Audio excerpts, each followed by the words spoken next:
क्योंकि of course मैं ही छुपा रही थी ना, क्योंकि तुम सब तो नहीं चाह रहे थे कि मैं छुपाऊं। Are you ready? नहीं। चलते के 3 ही गिनती में 3, 2, 1। फ्रेंड्स, ये वो चीज़ है जो हम पिछले 8 महीनों से सबसे छुपा रहे हैं और हमने ये छुपा लिया है। नहीं, अभी और ले ले टाइम, 1 साल बाद बताना। मैं एक राइट टाइम का वेट कर रही थी कि जब मैं सबको बताऊं दैट। तो आप में से बहुत सारे लोग सोच रहे होंगे कि डोडो की कंसिस्टेंसी चली गई है, इसके ना वीडियोस आ रहे हैं ना व्लॉग आ रहे हैं, इंस्टाग्राम में भी एक्टिव नहीं है, पता नहीं कहाँ। वाह। अच्छा, पता नहीं कहाँ चली गई है। इसकी वीडियोस के लिए बहुत सारे लोग के मैसेज आ रहे थे और बहुत बार तो मैं भी पढ़ रहा था, लोग बोल रहे थे आपकी वीडियो कब आएगी, आपकी वीडियो कब आएगी। तो उस चीज़ को आज हम एड्रेस करते हैं और आज हम एक अनाउंसमेंट कर रहे हैं दैट वी आर प्रेग्नेंट। ये एक ऐसी चीज़ है जो हम पिछले 8 महीनों से ना हमने सिर्फ ये 8 महीनों से मैंने छुपा के रखी है, क्योंकि मैं एक राइट टाइम का वेट कर रही थी। तो मुझे लगा जब सही वक्त होगा मैं तब सबको बताऊंगी। इसने कैलकुलेशन करी थी। मैं पर्सनली नहीं चाहती थी सबको बताना, और दोनों फैमिलीज में से ऐसे किसी ने कहा नहीं था कि नहीं अभी नहीं बताना, क्योंकि बहुत सारे लोग होते हैं जो बोलते हैं नहीं प्रेगनेंसी बतानी नहीं चाहिए। बट मेरी फैमिली में से ऐसे किसी ने नहीं कहा था, बट ये मेरी पर्सनल चॉइस थी। और मुक्की ने भी मुझे ऐसा कहा नहीं था कि छुपा। मुक्की भी मुझे इनकरेज कर रहा था नहीं तुझे बता देना चाहिए, व्लॉग्स बनाने चाहिए, बट मैं नहीं कर रही थी वो सब चीज़ें।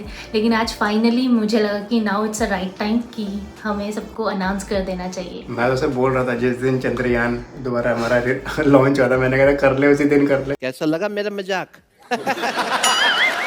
चल कोई बात नहीं। यहाँ बहुत सारे यान लॉन्च हो चुके हैं उस बीच। तो अभी भी ना मैं थोड़ी सी नर्वस हूँ और एक्साइटेड भी हूँ, क्योंकि बता रही हूँ चीज़ें।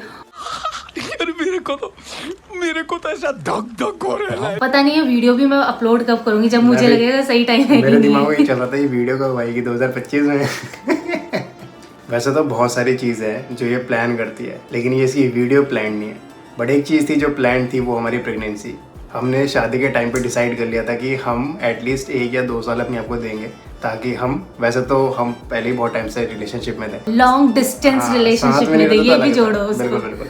तो हम क्या चाहते थे कि साथ में रहे तो थोड़ा एक दूसरे को बहुत अच्छे से जाने। ऐसा होता है कि अगर प्रेगनेंसी हो जाती है, बच्चे आते हैं, तो रेस्पॉन्सिबिलिटी बढ़ जाती है और फिर सारा फोकस उनकी तरफ हो जाता है। तो हम चाहते थे कि हमारा सारा का सारा ध्यान थोड़ा 1-2 साल हम एक दूसरे को दें, थोड़ा और समझे। तो वो टाइम हमने लिया था। एक्चुअली हमारी शादी भी लॉकडाउन के टाइम पे हुई थी, और जब हमारा हनीमून पीरियड था एक्चुअल में, जब हमने सोचा था कि हम हनीमून पे जाएंगे, तो सेकंड वेव आ गई थी, तो फिर हम लोग जा नहीं पाए। तो मतलब हमारा पूरा 1 साल तो ऐसे ही चला गया था लॉकडाउन में, टाइम ही नहीं मिला हम लोगों को एंजॉय करने का। लेकिन जैसे ही हमारी वेडिंग एनिवर्सरी थी, उसके बाद से हमने स्टार्ट कर दिया था कि नहीं अब तो हम लोगों को घूमना है, और थोड़ा सा मतलब अनलॉक भी शुरू हो चुका था तब तक। उसके बाद हमने प्लान की थी हमारी ड्रीम ट्रिप, जो कि थी लद्दाख ट्रिप। मुझे लगता है बहुत सारे लोगों का ड्रीम होता होगा ये लद्दाख ट्रिप करने का। बेबी प्लान करने से पहले हमें लद्दाख ट्रिप तो करनी है, क्योंकि उसके बाद नहीं जा पाएंगे हम लोग। हमने लद्दाख ट्रिप भी की अपनी, और वो भी मेरे बर्थडे के टाइम पे। तो न्यू ईयर के बाद जितने भी मेरे व्लॉग्स आए हैं ना, उसमें मैं प्रेग्नेंट ही थी। जब हम नोएडा से वापस यहाँ आ रहे थे न्यू ईयर मनाने के बाद, तो हम लोगों को आइडिया तो पहले से था कि मैंने कंसीव कर लिया होगा, लेकिन एक प्रेगनेंसी टेस्ट बहुत ज़्यादा ज़रूरी था, जो कि हमने वहाँ से आने के बाद किया। और जब मैंने प्रेगनेंसी टेस्ट किया, वो फर्स्ट टेस्ट किट थी, और मैं बहुत ज़्यादा एक्साइटेड भी थी, नर्वस भी थी उस टाइम पे। रिजल्ट जो था वो पॉजिटिव आया था। स्टार्टिंग में वो लग नहीं रहा था कि उसके जो स्ट्रिप में 2 लाइंस आती हैं, तो एक लाइन तो बहुत ही प्रोमिनेंट थी, पर दूसरी वाली थोड़ी मतलब डाउट में ला रही थी। तो फिर हमने सोचा कि डॉक्टर को कंसल्ट करते हैं। हमने अपॉइंटमेंट शेड्यूल कराई डॉक्टर के साथ, फिर उन्होंने कंफर्म करा, तो फिर हम लोग बहुत खुश हुए थे इस चीज़ में। मतलब जो चीज़ हमने सोची थी वो एग्जैक्टली हो रही थी, तो हम लोग बहुत ज़्यादा खुश थे। उसके बाद हमने अपनी फैमिलीज को बताया, वो सब भी बहुत ज़्यादा खुश थे। जनवरी में हमने फर्स्ट विजिट की थी। देन डॉक्टर ने कहा था 8 वीक्स पे आप लोग आना, और फिर हम लोग आपका स्कैन करेंगे। तो स्कैन के लिए हम लोग इतने ज़्यादा एक्साइटेड थे। बेबी को हम लोग साथ में देखेंगे और हार्ट बीट सुनेंगे, क्योंकि 8 वीक्स में बेबी हार्ट बीट आ जाती है। मेरी बहुत एक्सपेक्टेशन थी, पर उन्होंने मुझे बाहर ही कर दिया। सिर्फ माँ को ही सुनाई, बोलते बाप को नहीं सुनाएंगे। और फर्स्ट टाइम मैंने बेबी की हार्ट बीट सुनी, और जब वो सुनाई देती है ना, वो जो फीलिंग होती है वो बहुत ही अलग होती है। मतलब मैं तो 8 महीने ब्लैक एंड व्हाइट फोटो देखता रह गया हूँ। मतलब वो आपके अंदर एक छोटी सी जान पल रही है और उसकी हार्ट बीट आपको सुनाई जाती है, तो वो जो मोमेंट होता है ना, बहुत ही ज़्यादा अच्छा होता है। केस करूँगा, पैसे मेरे से लेते हैं, मुझे माँ को दिलाते हैं। तो मुक्की उस चीज़ को बड़ा ज़्यादा मिस करता है। मुझे लगता है वो चीज़ है ना मेट्रो सिटीज़ में होती है कि आपके हस्बैंड को अलाउ करते हैं अंदर अल्ट्रासाउंड रूम में, बट यहाँ पे ऐसा कुछ नहीं था। तो मुक्की उस चीज़ को ज़्यादा मिस करता है हर स्कैन में। सो जब मेरा फर्स्ट स्कैन हुआ, मैंने बेबी की हार्ट बीट सुनी, उसके साथ साथ ना हम लोगों को एक और गुड न्यूज़ मिली, और वो थी डॉक्टर ने जब हमारे साथ रिपोर्ट शेयर करी तो उन्होंने बोला कि आपकी ट्विन प्रेगनेंसी होने के चांसेस है, क्योंकि उनको 2 सैक दिख रहे थे रिपोर्ट में। बट उसका कॉन्फर्मेशन 1 महीने बाद ही मिल सकता था, क्योंकि उन्होंने कहा कि जो दूसरा बच्चा अगर है तो बहुत छोटा आ रहा है, तो उन्होंने कहा कि थोड़ा टाइम 1 महीने बाद दोबारा में एक अच्छा वाला कलर अल्ट्रासाउंड करेंगे और उसमें हमें थोड़ा अच्छे से पता चलेगा कि क्या सिचुएशन है, क्योंकि तब तक बेबी थोड़ा ग्रो कर जाएगा। तो जो दूसरा सैक है वो हमें अच्छे से शो होने लगेगा, क्योंकि अभी डॉक्टर भी कंफर्म नहीं थे। तो ये बात हमने अपनी फैमिलीज को भी नहीं बताई थी। ऐसा होता है ना कि हम तो देख लेंगे जैसा भी है, लेकिन फैमिलीज को बता दें तो उनकी एक्सपेक्टेशन बढ़ जाती है। मैं बहुत ज्यादा खुश थी कि ट्विन प्रेगनेंसी है। मुझे बड़ा एक्साइटमेंट हो रहा था कि वाओ, बहुत सारी चीजें चलती है एज अ मदर। मेरा तो थोड़ा 2 मंथ से हो रहा था, मेरे को टेंशन होती है। मैंने कहा अगर 2 बच्चे एक साथ होंगे तो फिर मदर की बॉडी बहुत इफेक्ट आता है। उस टाइम भी मुक्की मुझे यही कह रहा था कि मैं खुश तो हूँ कि चल ठीक है ट्विन होंगे, लेकिन तेरा क्या होगा, क्योंकि एक बेबी कैरी करने में ही बहुत सारी चीजें होती हैं वुमेन बॉडी के साथ, और अगर 2 हो जाते हैं मेरे, तो उस चीज को लेके थोड़ा सा मुक्की मेरे को टेंशन तो हो ही रही थी। हाँ, तो खुश तो थे कि चलो ट्विन प्रेगनेंसी, लेकिन किसी से शेयर नहीं कर रहे थे उस बात को, और वेट कर रहे थे हमारे सेकंड स्कैन का। तो जो मेरा सेकंड स्कैन हुआ वो मेरा हुआ था मार्च में। और उस दिन में मैं बहुत ज़्यादा क्यूरियस थी। मैं बस ये सोच रही थी कि बस मेरा अपॉइंटमेंट कब आएगा, मैं डॉक्टर के पास कब जाऊँगी और मैं उनसे कब पूछूंगी कि डॉक्टर ट्विंस है कि नहीं है। मतलब मेरे को ये था। मुझे थोड़ी खुशी मिली जब उन्होंने वो कंफर्म करा कि सिंगल ही है, क्योंकि मैं थोड़ा ज़्यादा कंसर्न था इसके लिए। मुझे लगा यार इसकी जो 9 महीने की जर्नी है फिर वो बहुत मुश्किल हो जाती है अगर ट्विन होता तो। मैं उस दिन थोड़ा सा डिसअपॉइंट हो गई थी, क्योंकि मैं खुश थी ट्विन प्रेगनेंसी से। मैं खुद को प्रिपेयर भी करी थी उस तरीके से कि चलो ट्विन होगा। जो फर्स्ट ट्राइमेस्टर था वो तो हम लोगों का निकल गया था, और मेरे आसपास के सारे लोग मुझे कहते थे कि फर्स्ट ट्राइमेस्टर में थोड़ी सी दिक्कत होती है, नींद आती है, नौशिया होता है, वॉमिटिंग होता है, ये सब तो मतलब नॉर्मल प्रेगनेंसी के सिम्टम्स है। लेकिन अभी तुम्हारा सेकेंड ट्राइमेस्टर शुरू होगा तो ये तुम्हारा हनीमून पीरियड होगा, और इसमें बहुत इंजॉय करोगे। जो तुम्हारी एनर्जी लेवल लो हो गए थे अब वो फिर से सही हो जाएंगे मतलब। लेकिन जैसे ही मेरा 4th मंथ स्टार्ट हुआ मुझे इतनी ज़्यादा तकलीफ़ें होने शुरू हो गई, मेरी तबीयत बहुत ज़्यादा ख़राब रहने लगी। मतलब मैं कुछ भी खाती थी ना मुझे वॉमिटिंग हो जाती थी। लेकिन जब बहुत ज़्यादा इंक्रीज़ होने लगी तो मैंने अपने डॉक्टर को विजिट किया और फिर उन्होंने मुझे मेडिसिन वगैरह दी। हाँ, बीच में क्या हुआ था कि कोल्ड केस का थोड़ा इशू है, तो इसका जो बट हमें अब तक लगता था मुझे कोल्ड का इशू है, असली रीज़न कुछ और है उस चीज़ का ना। वो तो क्लैरिटी बाद में मिली ना, पर उस टाइम पे हमें लगा कि इसका थोड़ा कोल्ड भी बढ़ गया, क्योंकि मौसम भी ऐसी होता है बारिश का और हवा वगैरह। तो फिर इसकी तबीयत बहुत ज़्यादा ख़राब हो गई थी। तो फिर रात को ये बिल्कुल ऑलमोस्ट पूरा दिन, एक तो बताती नहीं है, खुद में सह रही थी, पर आखिरी में रात को बताया घर वालों ने कि तबीयत ख़राब हो रही है। तो फिर इसको अपने मायके में थी, हाँ, हॉस्पिटल लेके गए। फिर ये इमरजेंसी में एडमिट हुई और डॉक्टर ने फिर इसको थोड़ा अपना पैसे लेके हमारा जेब थोड़ी खाली करी, तो उन्होंने कहा ठीक है। तो इसकी बॉडी को लगा अब तो बहुत खर्चा हो गया, ठीक होना ही पड़ेगा। नोबलाइजर लगा, मुझे इनहेलर दिया गया। उस टाइम पहली बार मुझे ऐसा लगा कि मतलब मेरी वजह से मेरे बच्चे को भी इतनी सारी तकलीफें सहनी पड़ रही थी। मुझे बिल्कुल भी सांस नहीं आ रही थी, बोला भी नहीं जा रहा था मुझसे, यहाँ तक कि उस दिन थोड़ी क्लैरिटी मिली जब डॉक्टर ने हमें बताया कि मतलब इसको कोल्ड या कफ की इशू नहीं है, इसको एलर्जी है, और एलर्जी की चीज़ से ये पता नहीं है। हो सकता है डस्ट से हो सकता है कि कोई खाने से हो, किसी चीज़ से हो। उन्होंने कहा कि बहुत सारे टेस्ट होते हैं लेकिन पिन पॉइंट करना किस चीज़ से बहुत ही मुश्किल है। तो उस दिन थोड़ी हमें क्लैरिटी मिली थी कि ये सब चीज़ें जो इसको होता है, क्योंकि होता रहता है, मतलब इतने सालों में बहुत बार इसको ऐसे हुआ है। मतलब ऐसे मुझे लगता था अस्थमा का अटैक है, या फिर मुझे नमूनिया की वजह से ये सब कुछ होता है, बट मेन रीज़न क्या था, और मतलब मुझे लगता है शायद अगर प्रेगनेंसी नहीं होती तो हमें इस चीज़ का भी नहीं पता चलता। और जब मैं फिजिशियन के पास गई तो मैं उसको बस यही बता रही थी मैं 15 वीक्स प्रेग्नेंट हूँ, और मतलब आप लोग अच्छे से चेक कीजिए, मैं प्रेग्नेंट हूँ। बस मेरा कंसर्न यही था बार बार उन्हें बताना कि मुझे कोई और मेडिसिन ना दे दें, क्योंकि प्रेगनेंसी में ऑफकोर्स आप सारी मेडिसिन नहीं ले सकते हो। मुझे COPD है, क्रॉनिक ब्रोंकाइटिस जिसे कहते हैं। सो उसमें वो एलर्जी की वजह से ही होता है कि आपकी जो लंग्स वाली जो क्या बोलते हैं पाइप वगैरह होती हैं उसमें म्यूकस भर जाता है, उस वजह से आपको बहुत ज़्यादा दिक्कत होती है सांस वगैरह लेने में। तो ये चीज़ हो गई थी मुझे। MBBS तो मुझे लग रहा है इसने भी कर लिया है। अपनी बीमारी का मतलब एटलीस्ट पता होना चाहिए यार इंसान को। सही है। पहले मैंने ये डिसाइड किया था कि जब मेरा पहला स्कैन हो जाएगा ना तो मैं अनाउंसमेंट कर दूंगी कि येस वी आर प्रेग्नेंट। लेकिन तब तक पता चला कि ट्विन प्रेगनेंसी है। फिर मैंने वेट किया पूरा एक महीना। हाँ, कि मैं देखती हूँ कि ट्विन प्रेगनेंसी है कि नहीं है, ऐसे जल्दी से सबको बताना सही नहीं रहेगा। फिर मैंने तब वेट किया, फिर पता चला कि ट्विन प्रेगनेंसी है नहीं, मैं डिसअपॉइंट हो गई। उसके बाद फिर मेरी तबीयत खराब हो गई। इसकी तबीयत इतनी खराब हो गई थी उस टाइम पे, तो इसका वेट ना दिन के हिसाब से गिर रहा था कि सुबह 200 ग्राम, दिन में 200 ग्राम। इसका ऑलमोस्ट 5 या 6 किलो वेट पूरा गिर चुका था। मैं समझ नहीं आता कि भाई लोगों का वेट बढ़ता है, इसका वेट गिर क्यों रहा है। वो फेज मेरा बहुत ही ज़्यादा बुरा था। मैं अपने मायके गई हुई थी ये सोच के कि बहुत ज़्यादा मस्ती करूंगी, फन करूंगी वहाँ पे। वो पीरियड मेरा ऐसा था कि वो मेरा बस बेड में लेटे लेटे चला जाता मैं मिलने जाता था, मैं सोचता था ये तो मस्ती मार रही होगी, वहाँ देख रहा हूँ बाथरूम में लगी उल्टी करने में। मेरे को इतनी ज़्यादा वॉमिटिंग होती थी कि डिहाइड्रेशन हो गया था मुझे। मेरा जो पूरा बॉडी था वो शिवर करता था, तो शरीर में तो कुछ लग नहीं रहा था। बहुत ज़्यादा वीकनेस आ गई थी मुझे उस टाइम। ये भी एक रीज़न है कि इसकी वीडियोस नहीं आ रही थी, क्योंकि इसकी बॉडी में इतने सारे चेंजेस हो रहे थे इसकी, तो ये थोड़ा इस तरीके से बेड रेस्ट टाइप में थी। सो 17 अप्रैल 2023 मैंने फर्स्ट टाइम अपने बेबी को फील किया था। मुझे फर्स्ट टाइम उसकी किक महसूस हुई थी। टाइम रात के 11 साढ़े 11 बज रहे थे और मैं मुक्की से ही फ़ोन पे बात कर रही थी उस टाइम। और मैंने मुक्की को बताया कि मैंने फील किया। क्योंकि जब आपकी फर्स्ट प्रेगनेंसी होती है आपको नहीं चीज़ें पता होती हैं इतनी, तो जब मैंने फ़ील किया फर्स्ट टाइम पे, बिल्कुल ऐसे बबल जैसा पुटुक पुटुक ऐसे करके मुझे कुछ फील हुआ। और वो भी बड़ा अच्छा सा वो था। और मैं सोचती थी कि मुक्की को मैं कब फील करवाऊंगी वो चीज़, कि मतलब देखो बेबी घूम रहा है या बेबी ने किक किया। और एक्चुअली ना मुझे उस दिन पता चला कि क्यों कहते हैं बेबी किक करता है, कुछ और क्यों नहीं कहते हैं, क्योंकि वो जो फीलिंग होती है वो ऐसी किक टाइप की होती है। सो फिर आता है मंथ ऑफ मई, जिसमें आता है मेरा बर्थडे। और उस टाइम पे मैं थी 6 मंथ प्रेग्नेंट, लेकिन मैं किसी भी एंगल से प्रेग्नेंट नहीं दिख रही थी।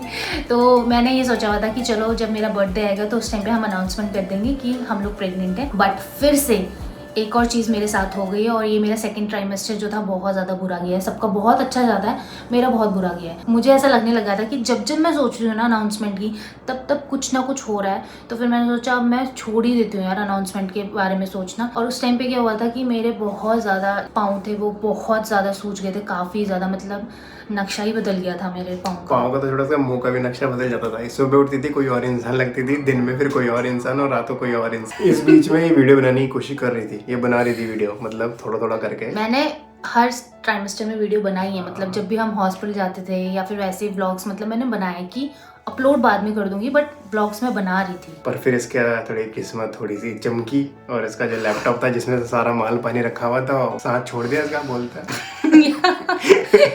इसने इस वीडियो को ना पूरा कॉमेडी वीडियो बना दिया, मैं सच बता रही हूँ। उस टाइम पे मैं इतना रोई हूँ ना, तो फ्रेंड्स बहुत ज़्यादा रोई हूँ मैं, क्योंकि मेरी इतनी मेहनत थी यार। मैं चाहती थी कि मैं जो मेरी प्रेगनेंसी जर्नी है मैं उसको मतलब सेव करके रखूँ, उसको मेमोरेबल बनाऊँ। तो मैं मेमोरेबल कैसे बना सकती थी, व्लॉग्स करके ही बना सकती थी। और मेरी सारी चीज़ उसमें थी, यहाँ तक कि मेरे पिक्चर्स वगैरह जो मैं फर्स्ट मंथ से क्लिक करती हुई आई थी, सब कुछ उसमें था। और वो लैपटॉप ही ख़राब हो गया, बट पता नहीं शायद इन फ्यूचर वो ठीक होगा कि नहीं। हाँ, थोड़ा रोकड़ा लगेगा, लेकिन फिर ठीक तो हो ही जाएगा। उसके बाद 7 मंथ जब स्टार्ट हुआ मुझे, तो मैंने वेट गेन करना शुरू कर दिया था। लेकिन तब भी नहीं लग रहा था कि मैं प्रेग्नेंट हूँ या नहीं हूँ, क्योंकि टमी बिल्कुल भी नहीं दिख रहा था उस टाइम पे। हल्का फुल्का होगा बिल्कुल, जैसे 4 मंथ में लोगों का स्टार्ट होता है, तो मेरा तब होने लग गया था, क्योंकि वॉमिटिंग की वजह से सारा वेट लॉस हो चुका था मेरा। 7 मंथ आते आते हम लोग खुश थे। बाकी थोड़ा ये अपना एक्सरसाइज वगैरह पे भी थोड़ा रूटीन पे भी ध्यान रखते थे, तो इसलिए इसका अभी वेट पुट ऑन नहीं हुआ है। इस चीज़ के लिए मैं इसको थोड़ा बोलता हूँ कमेंडेबल जॉब। क्योंकि देखो यार, जब आपके अंदर कोई बेबी पल रहा है तो आपको खुद से हो जाता है कि नहीं, मुझे अब अपना ध्यान रखना है। जो लोग मुझे देखते होंगे वो सोचते हैं वाह क्या किस्मत है इसकी, लेकिन रियलिटी में बताती हूँ, जब शादी हुई हनीमून पे जाना था, हनीमून पे नहीं जा पाई, लॉकडाउन था, सेकेंड वेव थी। उसके बाद जब प्रेगनेंसी हुई मैं बड़ी खुश थी कि चलो अब तो लॉकडाउन वगैरह कुछ नहीं है, हनीमून पे नहीं गए तो हम बेबी मून पे तो जरूर जाएंगे। लेकिन उस पर भी पानी फिर गया। फर्स्ट ट्राइमेस्टर में आप बहुत कुछ झेल चुके होते हो, सेकेंड ट्राइमेस्टर में आपके एनर्जी लेवल्स वापस आते हैं, आपको सारी चीज़ें अच्छी लगने लगती है, भूख लगने लगती है, थकान चली जाती है आपकी, ठीक है, आप क्लाउड 9 में फील करते हो। और फिर थर्ड ट्राइमेस्टर आते आते आप बिल्कुल ही डाउन हो जाते हो फिर से, क्योंकि डिलीवरी पास आने वाली होती है। मेरा 4th मंथ ऐसे गया था हॉस्पिटल में इमरजेंसी बेड में लेटे लेटे। 5th मंथ भी ऐसे गया, मेरे पाँव इतने ज़्यादा सूजे हुए थे, शक्ल की बैंड बजी थी, आईने में देखने का मन ही नहीं करता था। मैं सुबह उठ के मिरर देखती थी तो मुझे लगता ही नहीं था ये मैं हूँ। और दिन होते होते जैसे दिन पास होता था मेरा चेहरा नॉर्मल होता जाता था। मैं अपने आसपास लोगों से पूछ रही थी, फैमिली में किसी के साथ ऐसा हुआ तो किसी के साथ ऐसा नहीं हुआ था। तो वही बात है कि सबकी प्रेगनेंसी अलग होती है, सबके सिम्टम्स अलग होते हैं, तो अपनी प्रेगनेंसी को कभी भी किसी से कंपेयर नहीं करना चाहिए। 6 मंथ ऐसा गया, उसके बाद तो सेकेंड ट्राइमेस्टर को ख़त्म ही होना था, हमारा हनीमून पीरियड भी ख़त्म हो गया। मेरा बड़ा मन था मैं बेबी मून पे जाऊँगी, बट जब आपकी तबीयत ही ठीक ना हो तो फिर आप क्या ही कर सकते हो, है ना। मतलब जो किसी के साथ नहीं होता वो मेरे साथ होता है। इसके गायनी इसको इंजेक्शन पे इंजेक्शन लगा रही, बोल रही नहीं। उन्हें लगा कि मुझे गैस्ट्रिक की प्रॉब्लम हो गई है, मुझे प्रेगनेंसी में गैस्ट्रिक की प्रॉब्लम होती है, मुझे ना यहाँ पे दर्द हो रहा था, कंटिन्यू सांस लेने में इतना पेन हो रहा था मुझे यहाँ पे। वो तो मतलब हफ्ता हो गया, बहुत ही बुरा गया, मतलब बहुत ही तकलीफ में थी। और सो भी नहीं पाता जितनी बार हॉस्पिटल वालों को बताओ वो इसको इंजेक्शन पे इंजेक्शन लगाते हैं। फिर हमने डॉक्टर चेंज मतलब किया, उस पर्टिकुलर सिचुएशन के लिए हमने फिजिशियन के पास गए हम लोग, उसी के पास गए जिसने इसको पहले देखा था। तो उन्होंने फिर बताया है कि ये मसल स्ट्रेन की वजह से हो रहा है इनको। मुझे 5 इंजेक्शन लगे थे टोटल 5। हाँ, और मतलब इंजेक्शन भी ऐसा लग रहा था कि ब्लड बाहर आ रहा था। क्या ही बोलूँ, एक औरत को कितना कुछ सहना पड़ता है प्रेगनेंसी में। पूरे 3 महीने मेरे साथ ऐसा हुआ, जब हैप्पी मूड होना चाहिए था तो मेरा पूरा मूड ऐसा था मतलब। और हाँ, मेरी प्रेगनेंसी क्रेविंग्स के बारे में क्या बोलना चाहोगे? कुछ खाने का इसका खास मन तो करता नहीं था, ऑलमोस्ट ना के बराबर। पर इसकी वजह से मुझे शर्म लगती थी कि यार मेरी बीबी कुछ नहीं खा रही, तो मुझे खाना पड़ता था। मैं आपको बता दूं, मेरे को एक भी प्रेगनेंसी सिम्टम नहीं हुए ऐसे जितने मेरे हस्बैंड को हुए हैं। मतलब इस बंदे को हर एक चीज फील हुई है। एक मूवी है जेनेलिया और रितेश की, तो उसमें ऐसी है, उसकी बीवी प्रेग्नेंट होती है लेकिन उसको लगता है कि वो प्रेग्नेंट है, उसका पेट भी निकलने लगता है। सही बता रहा हूँ, पेट मेरा भी निकल गया है। मुक्की ने वेट पुट ऑन किया है इस टाइम पे, मुक्की को इतने खाने की क्रेविंग्स हुई है। क्या नहीं हुआ, मुक्की का हार्ट बर्न चल रहा है प्रेजेंट टाइम में, इसको हार्ट बर्न की फीलिंग हो रही है, ठीक है। कभी इसकी कमर दर्द होती है, कभी इसकी पाँव में भी दर्द होता है। मतलब जो जो मुझे फील नहीं हो रहा था ना, वो सारे सिम्टम्स। आप एक नाम लो, आप एक कमेंट करके बता दो, मैं बता दूंगी कि मुक्की को ये फील हुआ है जरूर, है ना। अब हुआ है तो हुआ है, मैं क्या बोलूं। मतलब बताओ।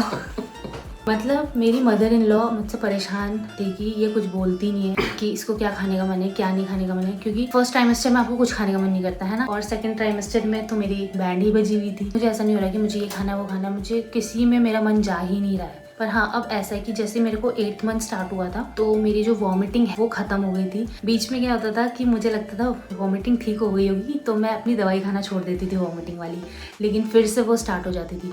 बट अभी जैसे मुझे 8th मंथ स्टार्ट हुआ था उसके बाद मैंने मेडिसिन छोड़ी, तो अभी तक मैं ठीक, टच वुड, मैं ठीक हूँ। हाँ। और अब मुझे भूख भी लगने लगी है। सो इस वक्त मैं 36 वीक्स प्रेग्नेंट हूँ। सो हमारी प्रेगनेंसी के बारे में फैमिली को पता था, कुछ 1-2 रिलेटिव्स को पता होगा, मेरे फ्रेंड्स में से तो 2-3 लोगों को ही पता है, बाकी जो वीडियो देख रहे होंगे अभी मुझे गालियाँ दे रहे होंगे। जो लोग टच में थे अब बहुत ज़्यादा क्लोज हैं, बस उन लोगों को ही पता था, बाकी मुक्की के फ्रेंड्स को पता था। ये थी हमारी प्रेगनेंसी स्टोरी। और अब 36 वीक हो गए हैं तो अब कभी भी डिलीवरी हो सकती है। मैंने अपना हॉस्पिटल बैग पैक कर दिया है, बेबी का बैग पैक कर दिया है, वीडियो बना रखी है और अभी आपको देखने को मिलेगी इस वीडियो के बाद एक एक करके। तो आप मेरी प्रेगनेंसी जर्नी की वीडियोस देखोगे, और जो वीडियोस डिलीट हो गई हैं, कुछ हो गया है, मैं चाहूँगी रिकवर होगी तो फॉर श्योर मैं उनको भी अपलोड करूँगी। लेकिन अगर आपको ऐसा दिखेगा कि फर्स्ट ट्राइमेस्टर के बाद एकदम इसने जंप मार दिया है 6th मंथ में या कुछ और में, तो समझ जाना कि वीडियोस डिलीट हो गई हैं बीच की, इसलिए। तो अब अच्छा लग रहा है कि अब हमारी एक फैमिली होगी, अब हम 3 जने हो जाएंगे। अच्छा ये बताओ, जब तुमने बेबी को ऐसे फील किया था हाथ लगा के, तब कैसा महसूस हुआ था? पहले तो डर गया था, ये क्या था, इसे कितनी जल्दी रिफ्लेक्स किया ऐसे करके। उससे पहले ना मुझे पता नहीं था कि बच्चा है ना ऐसे विजुअली, मुझे पता नहीं था ये बात। तो इसे क्लिप दिखाई, मेरा दिमाग घूम गया, मैंने कहा क्या चीज़ है ये, ऐसे जादू भी होते हैं क्या? अभी मैंने थोड़ा रियल में देखा, मैंने कहा अच्छा, पता ही चलता भाई सर है, हाथ है, पैर है। फिर मैं पूरे दिन भर गैस करता रहता था जो इसने मेरे को दिखाया, छुआ, वो क्या था। तो अभी हम लोगों ने बेबी शॉपिंग वगैरह कुछ भी नहीं की है, क्योंकि हमारे उसमें ऐसे माना जाता है कि पहले से बेबी की शॉपिंग करके नहीं रखनी चाहिए। तो जो मेरा हॉस्पिटल बैग की चीजें भी थी बच्चे की, वो सारी की सारी मेरी बहन लेके आई थी, उसने ही हॉस्पिटल बैग बनाया बेबी का। कोई भी अभी शॉपिंग वॉपिंग नहीं की, और वैसे भी हमें अभी पता नहीं है बेबी गर्ल होगी कि बेबी बॉय होने वाला है। वैसे तो कुछ भी हो जाए, ये हमारा फर्स्ट बेबी होने वाला है, तो ऐसा कुछ नहीं है कि क्या चाहिए, बट हम थोड़े से बायस्ड हैं गर्ल की तरफ, क्योंकि जब हमने बच्चे का नाम भी सोचा था तो हमने सबसे पहले लड़की का नाम ही सोचा था। और मुक्की को तो फॉर श्योर मतलब 100% लड़की ही चाहिए। फर्स्ट चाइल्ड है तो कुछ भी हो जाए, है ना, भगवान कुछ भी दे अपनी तरफ से, तो हम वैसे ही खुश हैं। देखो लड़का मेरे पास एक है ही, उसके खराटे की आवाज आवाज आई है। मैं ये बोलने वाली थी, एक बच्चे की ऑलरेडी है हमारे पास। मैं लड़कों के साथ खेल लिया मैंने बहुत ना, लेकिन अभी तक हम बताएं कि चाहिए तो हम दोनों को लड़की, लेकिन गट फीलिंग जो अब तक है वो लड़के वाली है। पता नहीं क्यों ऐसा लग रहा है कि कोई लड़की चाहिए होती है, उनको लड़के ही होते हैं, तो ऐसा लग रहा है हमें कि कहीं हमारे साथ ऐसा ना हो जाए ना। अब कुछ ही दिन बचे हैं जब हमारे पास हमारा नन्हा सा बेबी होगा। तो ये थी हमारी प्रेगनेंसी स्टोरी। आई होप आपको पसंद आई होगी। बहुत सारे लोग के अपने भी एक्सपीरियंस होंगे, वो भी अपना शेयर करना। तो thank you so much for watching and खूब सारी ब्लेसिंग्स देना, मुझे बहुत ज़्यादा ज़रूरत है इस वक्त। और बस अपना प्यार ऐसे देते रहना और कमेंट सेक्शन में बताना कि आपको वीडियो कैसा लगा। तब तक के लिए be beautiful and feel beautiful. Bye bye.